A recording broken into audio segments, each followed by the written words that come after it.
Hi, my name's Jason Cooper. I'm the sales relationship coach from jcooper.io. Today I really want to talk about the 5 character traits of what makes a successful salesperson, but really behind the behaviours that make them or make people into the top 2% of the intention of a top sales professional. So the first thing is fulfillment. Are you achieving in evaluating yourself? What I mean by evaluating yourself is, are you actually evaluating yourself when it comes to your goals, your targets, your strategy? Are you looking at things on a day-to-day, weekly, monthly, yearly basis and understanding where you need to go as opposed to being told where you need to go? So for you to actually take on these elements and go, well, where am I? What do I need to do to actually achieve the goal? This is called fulfillment. Are you in control? Do you have a plan? What does your plan look like? Are you effectively looking at your plan and go, well, what do I need to achieve on a weekly, monthly, yearly basis to achieve my goal? And how well am I accountable? What do I need to do to learn?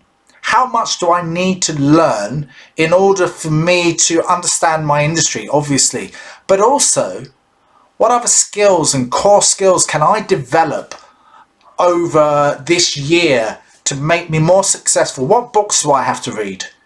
What conferences do I have to attend? What outside skills do I have to do in my language, my linguistics, to help me understand my clients? What psychology do I need to know?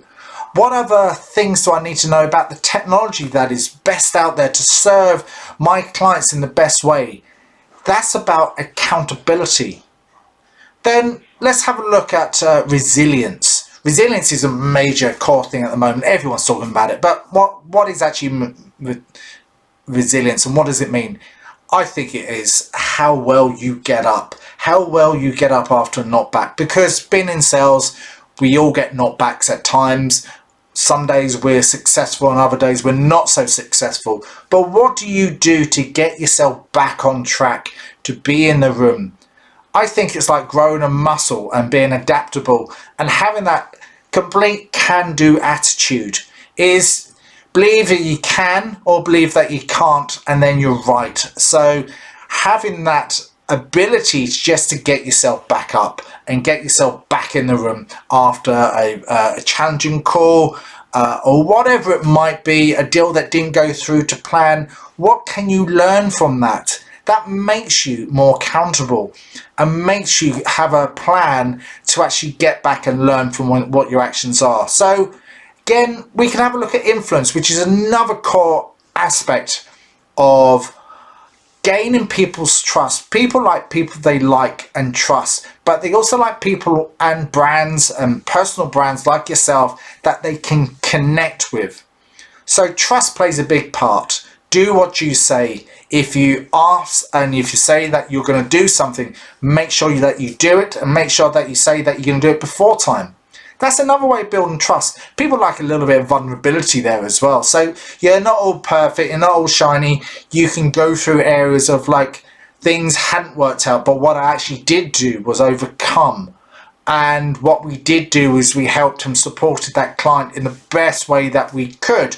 But you know, people like that, because it's all about connectability really. So a bit of vulnerability is a really good thing. Obviously not all the time, but if you can secure more knowledge and your capabilities to be more influential in a positive sense, because gaining people's trust is about knowledge, how long you've been doing it, how long you've been selling or serving or helping people to get what they want in the area of sales. But it's also about who you're connected to as well, which also builds up the area of trust.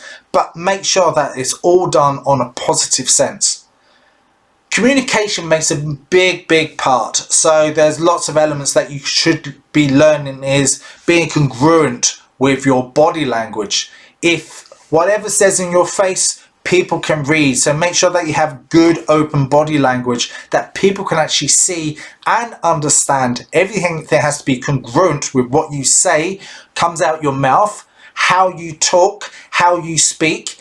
Make sure that the language you use is in the positive sense. This takes a little bit of practice. Like anything in life, you don't get it all at once. If you're lucky, you're one of these people in life that do have it, awesome. But if you don't, learn how to have the best positive body language, even in this square space on Zoom or other webinar platforms. You still need to show up in exactly the same way of being authentic with how you show up and having good open body gestures, attention grabbing, and also your tone, your tonality, and also your linguistics around this. So look, we're just going to cover all the elements, which is fulfillment, control, resilience, a bit of influence, and communication, and your attitude. Everything plays to having these right sort of behaviors. Look, if you want to find out more for what I do, I look at different areas of the mind, the mindset, your language, your communication skills, but being more effectively, what you do is all about building those relationships with your clients for longevity, because there's connectability. Do you want to be a trusted advisor, or do you just want to be the run-of-the-mill where you're just picking and choosing, your clients are picking and choosing who they want to work with? Do you just want to be that trusted, connected advisor that they would call you when they have a challenge, and then you can work together on a collaborative approach, which makes more effective about building that account with that client so you can serve them in the best way possible? My name's Jason Cooper. I'm the sales relationship coach. If you want to find out more about what I do, visit jcooper.io or my various social media platforms.